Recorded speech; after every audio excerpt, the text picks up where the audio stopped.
Quick reminder that we are raising funds for our friends in Haiti. You know what's going on that island and some of the desperation. And so we have a contact in Fennell in the House of Abraham. And so all of the money that we raise will be going to Fennell, and he's putting together teams. Their area wasn't overly affected, so he's putting together teams to go and help their fellow Haitians. And so we're helping Haitians help Haitians. No gift is too small. If it's done, it'll make a big difference. And so you can go to, again, meethope/give. In the drop-down menu, if you select Pastor's Fund, any money that comes in for that fund last week and this coming week will all go to support our friends in Haiti. So just a reminder about that. We're going to be talking this morning about sheep and shepherds. Any shepherds here today? No shepherds. I know there are friends of mine who pastor churches, and the language of sheep and shepherds is pretty common. They talk about the pastor as the shepherd, and they talk about the church as the flock, and so they're sheep. And I've never been really comfortable with that kind of language. You know, shepherds and sheep are two different species, so to think of the pastor as a wholly different thing than the congregation, and one, being the lead and the others being, because sheep are dumb, it sets up a weird kind of scenario that can create dysfunction and people actually can get hurt. So I know that doesn't always happen just because they use that language, but that's why personally I've never adopted that language. But the fact is, all of us do need a guide. All of us do need a protector. All of us need someone to lead us. We need a shepherd. And with that in mind, I want to look at John chapter 10, verses 14 and 15. Listen to these words that Jesus said to his disciples. I am the good shepherd. I know my sheep, and my sheep know me. Just as the Father knows me, and I know the Father, and I lay down my life for the sheep. Jesus is the good shepherd. And so today, as we continue in this series, the Gospel according to David, we're going to be looking at David at a time in his life when he was a shepherd. Now, for those of you who don't know, David was the youngest son of Jesse, and his role in the family was that of the shepherd of the family's herd of both sheep and goats. And so even though he was the youngest in the family, he was ultimately anointed to be king. You can read about that in 1 Samuel chapter 16.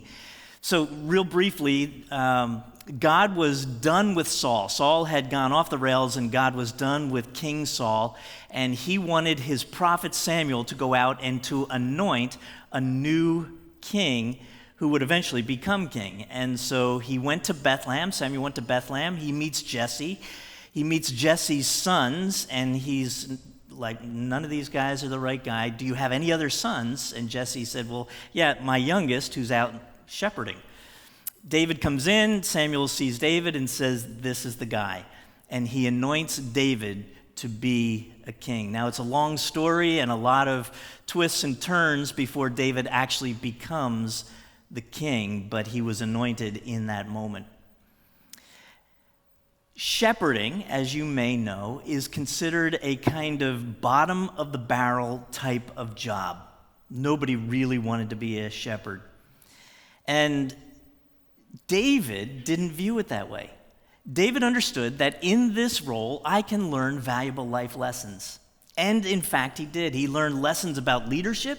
He learned lessons about himself. He learned lessons about God.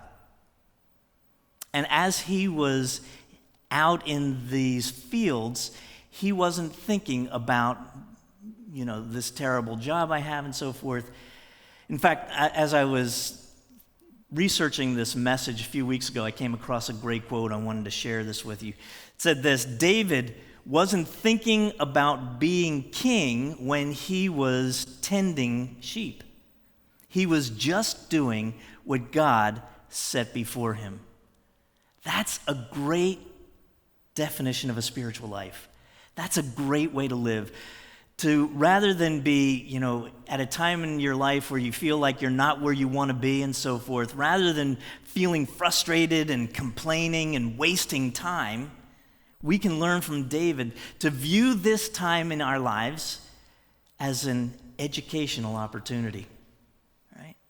And so here's David. He's shepherding these sheep. He's doing what God put before him, and he's journaling these experiences. And he's a pretty prolific writer. And he writes what we now would call the Book of Psalms. He writes these lyrics, these poems of things that he's learning. He did it throughout his life, including the time when he was a shepherd. So if you were to take all of the Psalms that David wrote and then do the greatest hits, Psalm 23 would be right in the top 5, don't you think? Maybe even number 1. For some of you, probably number 1. And really, we call it Psalm 23, but you might want to call it Lessons Learned While Tending Sheep, or Leadership Lessons Learned While Tending Sheep. It's only 6 verses, but this psalm is packed with insights and deep wisdom. And so what I want to do for the rest of our time is just briefly look at each of these verses, each one individually, and unpack it just a little bit to see what lessons we can draw from the lessons that David learned while he was out tending sheep. So verse 1 starts, "The Lord is my shepherd, I lack nothing." Now you may know it in different versions, so as I'm reading it from the New International Version. You may know it from King James. It'll sound slightly different, or one of the other translations. "The Lord is my shepherd, I shall lack nothing." Now there's an inferred because in this opening. Because the Lord is my shepherd, I lack nothing. Or, I lack nothing because the Lord is my shepherd. A good shepherd takes care of the sheep, tends to all of the things that a shepherd is going to need. And so David is going to go through this psalm, and he's going to talk about the things that the shepherd does so that the sheep doesn't have any needs. One of the things that he doesn't talk about, however, is he talks about the job of the shepherd, but what is the job of the sheep? The job of the sheep is to be a sheep, right? The job of the sheep is to be a sheep, to do what sheep do, with this one caveat: keep your eye on the shepherd. As long as you've got your eye on the shepherd, if you're a sheep, you're in good shape. You're in sheep shape, right? As long as you've got your eye on the shepherd. When a sheep wanders off, gets out of sight of the shepherd, things can go terribly wrong for sheep. So they have this one job: keep your eye on the shepherd. Verse 2 then. "He makes me lie down in green pastures. He leads me beside the quiet waters." Green pastures, quiet waters, what's that represent for sheep? Food and drink, right? Food and water. The basic things that sustain life. The shepherd makes sure the sheep have the basic things, food and water, to sustain life. Jesus said, don't worry about things like that. He said, don't worry about what you're going to eat or what you're going to be drinking or the clothes you're going to wear. God knows you need that stuff. Don't make that the focus of your life. When Jesus taught his disciples to pray, part of that prayer was, give us this day our daily what? Bread, our daily provision. Give us those things, Lord, that we need for life. The Good Shepherd makes sure that we have those basic necessities of life. Verse 3 then, he refreshes my soul. He guides me along the right paths for his name's sake. Here we are at the center of this 6-verse psalm. And right in the center is the center of really the nature of who God is, what God does for us, who Jesus is, what Jesus does for us. It's the nucleus of our spiritual life. This is so essential. If we were just going to look at one verse today, it would be verse 3 of Psalm 23 because of its centrality to our faith. He refreshes my soul. Other translations say he restores it. Literally, in the Hebrew word, it means to return to its original state. To return something to its original state. When Marilyn and I were in Haddonfield, in the parsonage in Haddonfield, it was an old house built in the 19-teens, and it had all the character of an old house and so forth, along with the big wide baseboards and this big front door with side panels and beveled glass and all of that kind of stuff, all painted white and not really very attractive. But we noticed on one of the baseboards some chipping, and it looked like there was some nice wood under there. So we scraped a little more away, and we could see that it was this chestnut wood. So we decided we were going to strip all of the paint off those baseboards and that front door. And it was a long, arduous process. But when it was done, we had this beautiful, glowing, gorgeous chestnut wood. It changed the whole character of our living room. When I think of restoration, I think of that. Jesus on the cross was transforming our lives. He was restoring our souls back to its original state before sin entered the picture. And through his death on the cross and his resurrection from the dead, our soul, our relationship, our standing with a holy God is completely restored back to its original state of rightness before a holy God. And he leads us then in paths of righteousness, in right ways. Jesus is leading us through right ways. Leadership, in my definition, is movement. Leadership is movement. A leader moves people from where they are to someplace else, and a good leader leads people from where they are to someplace better.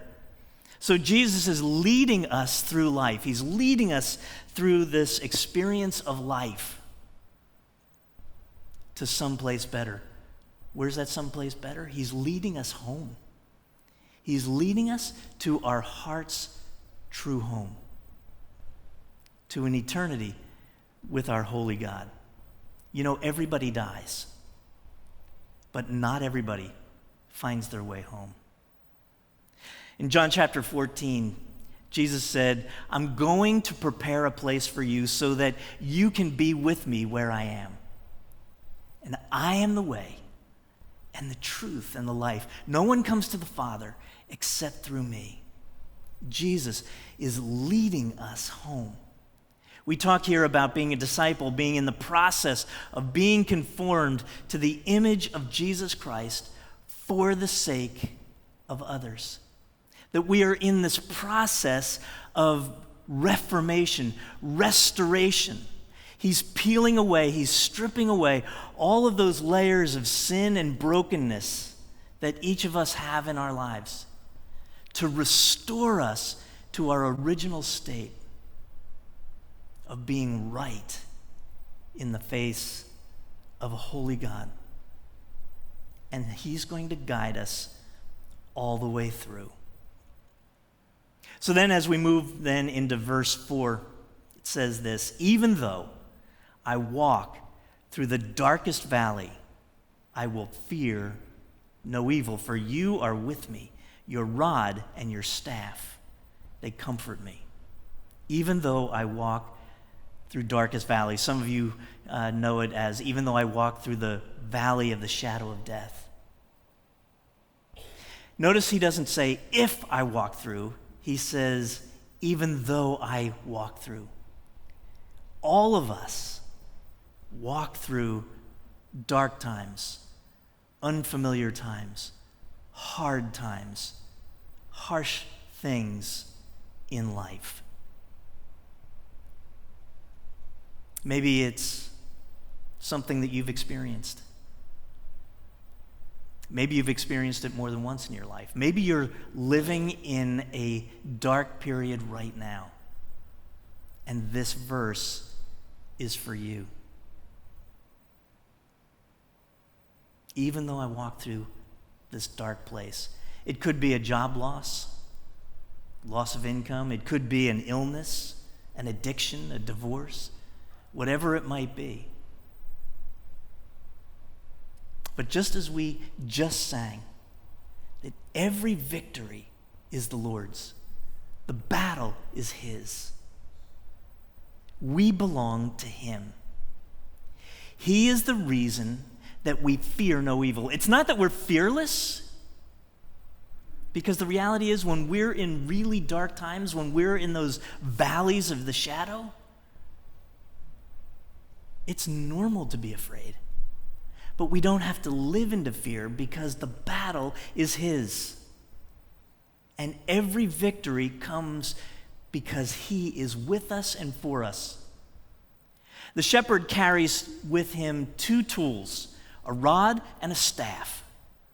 A rod is a club, and the club is there to fend off any wild animal that might attack the herd and come after the sheep, right? For a little lamb dinner. And so the shepherd has this club to be able to fend off the attack of this wild beast. And the shepherd has a staff. And the staff is, and you've seen these, right? A long stick or pole, and it's got the big hook at the end of it. And that's there to guide sheep, particularly when they're going through a narrow passageway. Maybe there's a drop-off, or maybe there's thorn bushes, and he's using that staff to keep the sheep on the path, moving in the right direction. What David is telling us is that Jesus, the Good Shepherd, God as our shepherd, is protecting us and guiding us when we're in harsh and difficult times. And that's the reason that we don't need to be afraid, even as we walk through the dark valleys. Then verse 5, it says, "You prepare a table for me in the presence of my enemies. You anoint my head with oil. My cup overflows." The scene moves from this dark valley to this sprawling banquet table. But here's the thing. It doesn't say that on the other side of the dark valley. It says that even in the presence of my enemies, even in the midst of the dark place, even in the valleys, God is offering us a banquet. The Lord lavishes us with a rich hospitality, even in the darkest place. This past Friday, I was with a group of friends from here at Hope. There are 9 or 10 of us, and it was for dinner. And we were at one of the members' homes, and as this scene was unfolding, because I knew I was preaching about Psalm 23, I kept flashing back to verse 5. And this banquet table.